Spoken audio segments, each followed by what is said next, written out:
చూడండి ఇట్లా మనం కట్ చేసుకున్నాము. ఇక్కడ మనము ఆలు బ్యాటర్ నేను ఎప్పుడు చెప్పినా కదండి రోల్ చెయ్యాలి అని. ఇట్లా రోల్ చేసుకోవాలి. ఇట్లా మనము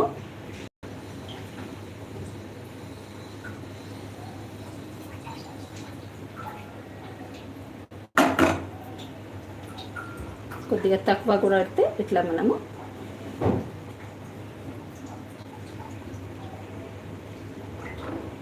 రోల్ చేసి చూడండి ఇట్లా మనము ఫోల్డ్ చేయాలి అండి.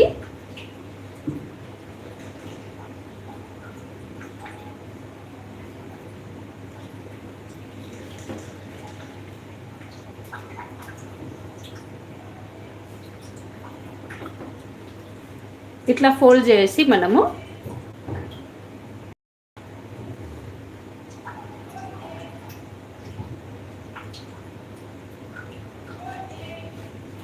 దీనిని పర్ఫెక్ట్గా ఇట్లా